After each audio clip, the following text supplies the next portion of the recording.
You work with children with autism who are minimally speaking and you want to improve speech outcomes.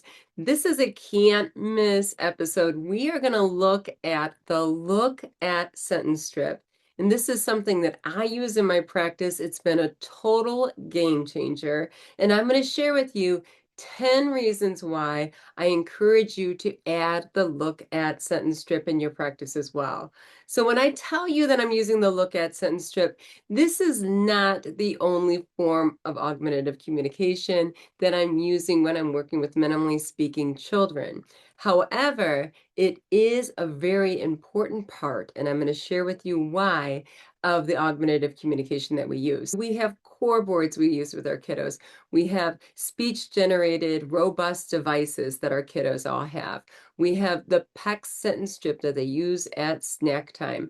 We have the look at sentence strip that I use in my therapy activities repeatedly and that I share with parents and send home.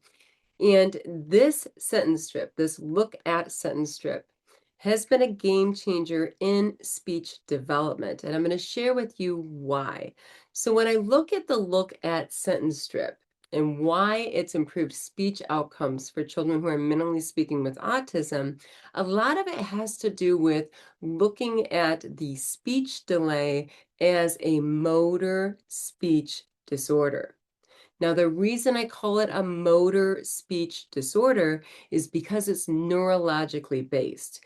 We know that children with autism oftentimes, and we're talking over 90%, the estimate is, have auditory processing issues. If you have auditory processing issues, that means if you can't perceive it, you can't produce it. So in my research on speech sound disorders, what I found are stop consonants. Pa, ba, ma, ta, na, da. These early developing consonants that are the shortest consonants in our language, that are 10 to 30 milliseconds long. These are the easiest sounds for the neurotypical children to produce, but not the children with autism. Many children with autism have difficulty with these sounds because they're very, very short. And being short like that makes it difficult to perceive. They're not the only ones that have difficulty perceiving these very short sounds. We also know from the research that children with hearing issues tend to have difficulty perceiving these sounds. So it has to do with auditory processing.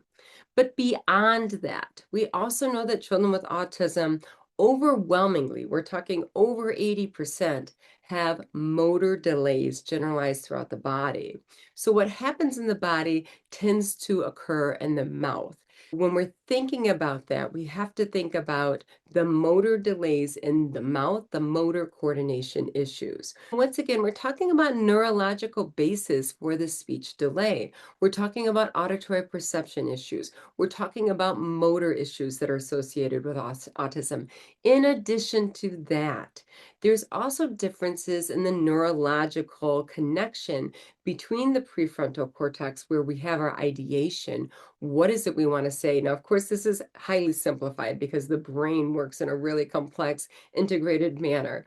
But where we have our ideas in the prefrontal cortex largely, and then we have the cerebellum where the motor center is more activated that connects to all of the areas of the brain on how to execute those ideas. Well, what we know from the research for children with autism is there's some disruptions in the pathways that connects that prefrontal cortex to the cerebellum. So the goal is to get that idea that they have for speech and that we can make a pathway so it becomes automatic. It's almost like you have a snowplow and it has those two tracks that it makes, the snowplow, and it has to go continuously making those two tracks, and then other cars and vehicles are able to go through. So what I do with our children with autism is if they love letters, if they love numbers, if they love these songs, we're going to do them repeatedly in a highly engaging manner because that's the snowplow. That's the snowplow that's going to connect that prefrontal cortex, go back into the cerebellum, and then they say those letters when they want to say them. When we're able to make those snowplow tracks using what they're interested in. what you're going to find happens when you have that consistency. When you pick up that letter A and you say, it's a, and they say, A, because the snowplow has made the tracks. What happens after that? And I'm telling you this after working 25 years with children with autism and developing speech, is all of these other words roll in because you've made the path. You've created the path using what the child is highly interested in. You've done it repeatedly, just like a snowplow. You've gone over the same tracks over and over and over and over and over again. So when the child wants to say the number one, the child's going to produce the number one. You have that track nice and clear. When that happens, this is where the consistency. It's kind of like childhood apraxic speech. Consistency is the key to success. When you have that consistency, what happens after that is suddenly they're saying all these other words, and it's really exciting. They're flowing out of them like a waterfall because you've built the path. It's really neat how what we do in therapy, you can literally rewire the brain and you can create pathways. And when those pathways are created, suddenly you have a child that went from almost non-speaking to like saying a word a month to speaking all the time. And that's because the snowplow went through and it made some really good tracks, which allowed the other vehicles or the other words to flow through. Okay, so keeping that in mind, when I talk about the sentence strip, you can think about the sentence strip as being that snowplow that continuously, you practice, you practice, you practice, you went through the same tracks. When you do a snowplow, you don't go snowplow here, snowplow there, snowplow there. The snowplow goes over and over and over on the same track. There's a reason for that. You want to create a path. You're going to go follow that same track. You're going to do the same as we think in speech, the same motor plan, the same motor program. We're going to make some nice big grooves in there for other vehicles to come through. That's the secret. It took me 25 years to learn that, but try it in your practice. What motivated me for today's podcast, it was actually emails from my CIS members, was someone told me a glimpse from their back porch. And if I ever talk about your back porch, I come from my favorite book, To Kill a Mockingbird. And Atticus Finch said, never judge someone until you can see the world from their back porch. And I think that's so appropriate because we talk about this research and research here and research there on someone's back porch, and their back porch could be entirely different than your back porch. And the children they service could be entirely different from the children you service, which is why the research triangle is so important. One point of the triangle is the published research. The other point of the triangle is your clinical expertise. And the last point of the triangle is the unique child and their profile. So when we think about the research, the research says to do this, that's only one point of the triangle. Your back porch, the child on your back porch, what you bring to the table, your clinical expertise, that is 2/3 of the puzzle. So when someone gives me a glimpse from their back porch, it really does fill my heart when I see on your back porch the same thing is happening as my back porch. This makes me so happy to hear that you're creating those grooves over there and really important things are happening in your back porch, and this child's going to be talking up a storm in no time. So this was the email I received from one of the CIS members. It said, thank you for all that you do. One of my kiddos was independently reading, here it is right here, the look at sentence strip paired with mini animals. So she would just take a mini animal and put it at the end of it, right? I just wanted to share something positive with you from my back porch. I have the safari loaded with mini animals. And he said, look at the igloo, look at the polar bear, look at the whale.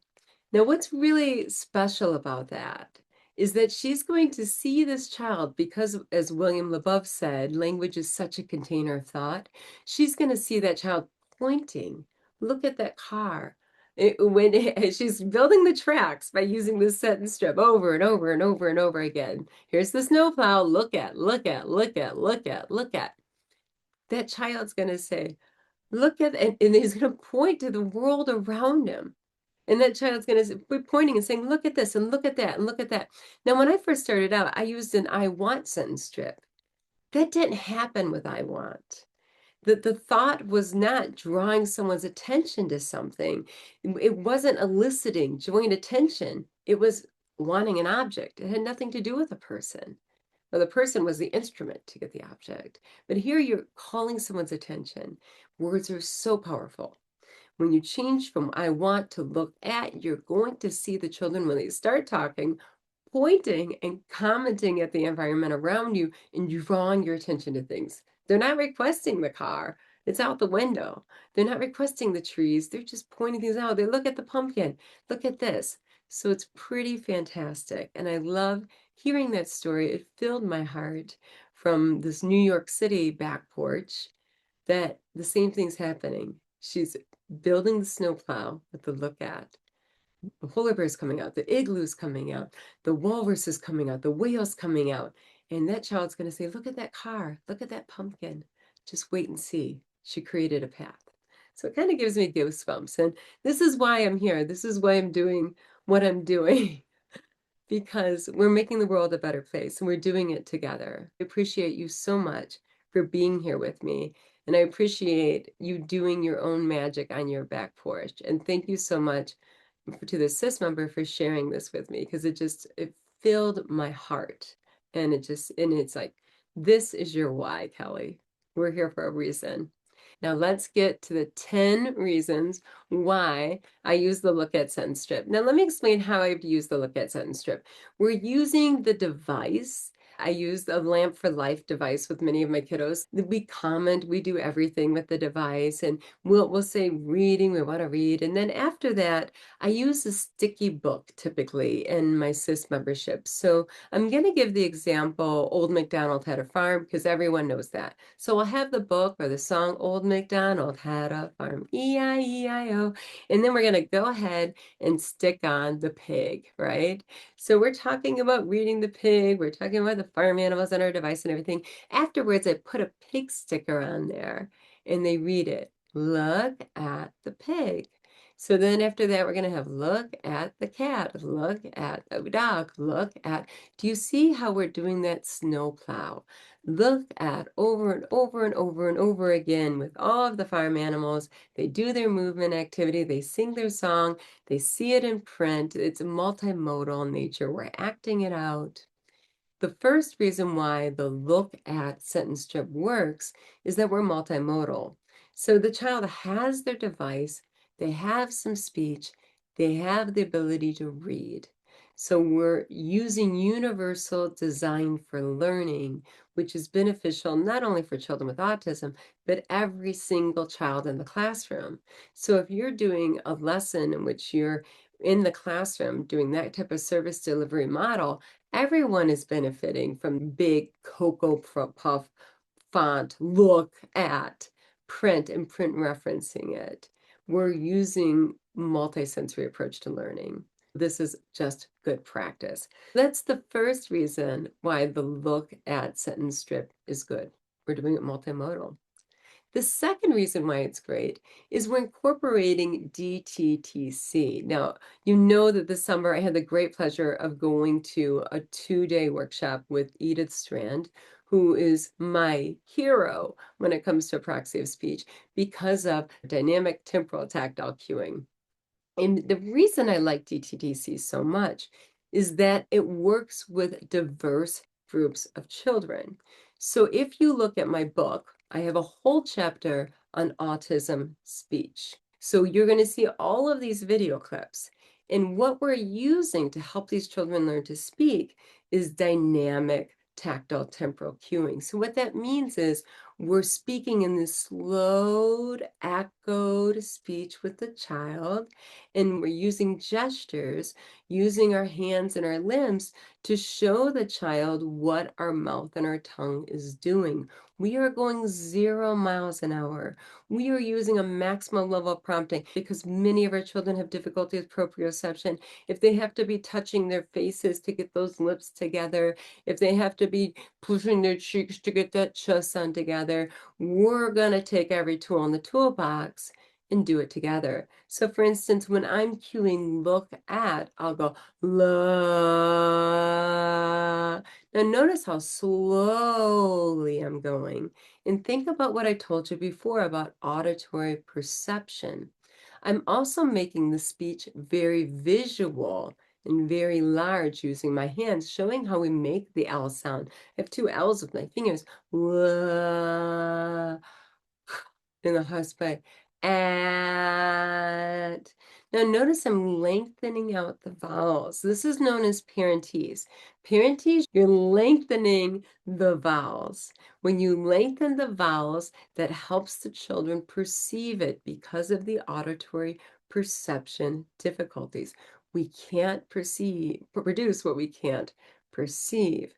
That also gives them time to join in.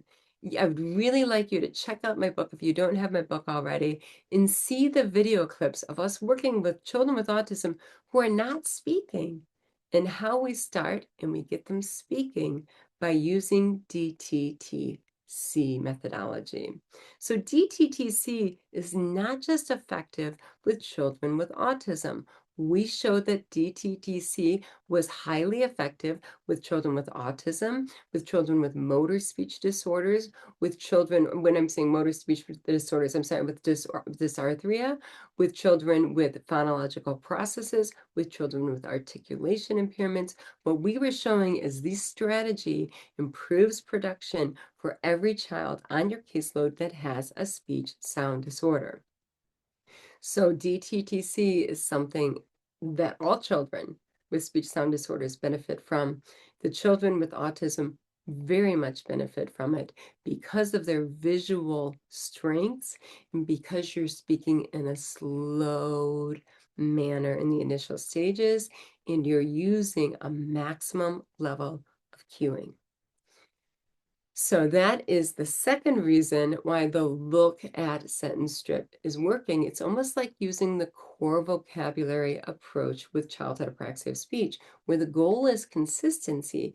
And in order to get that consistency, you're going to practice the same target words again and again and again with a maximum level of cueing.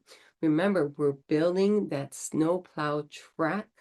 We don't want to go all over the road and do different words. We want to use that same word, build that same motor plan, that same motor program, that same execution again and again and again to build automaticity.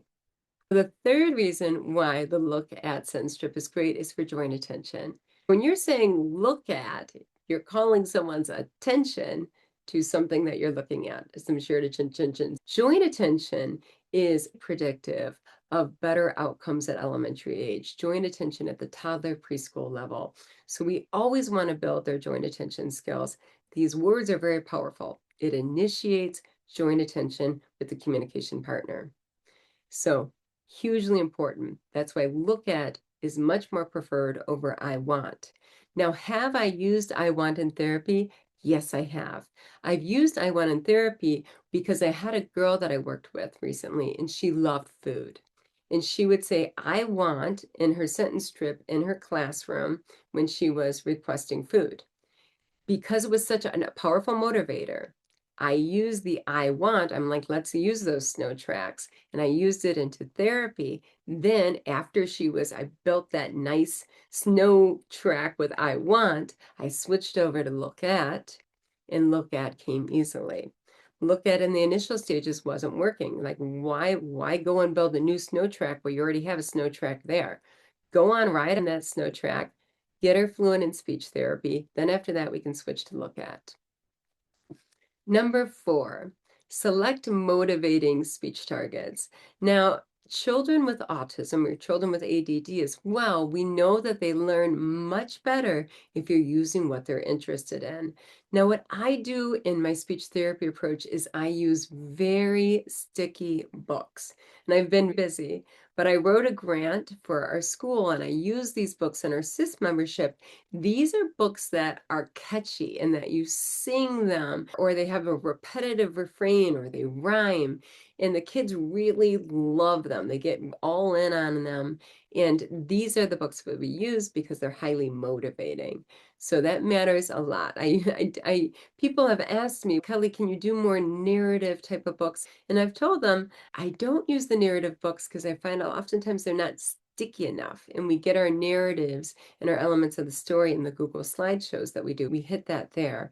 But I want books that my beginning learners to my advanced learners are all in on, are smiling, singing, dancing, totally engaged, because we're working on speech, which is not easy for them. And I want them, their dopamine levels to be through the roof. I want them all in on the learning experience.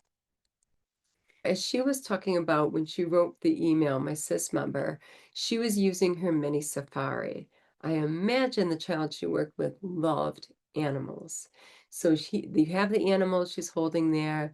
Look at the whale, look at the polar bear. Like this is like go all in on what they're interested in. And that's how we're going to build the snowplow tracks.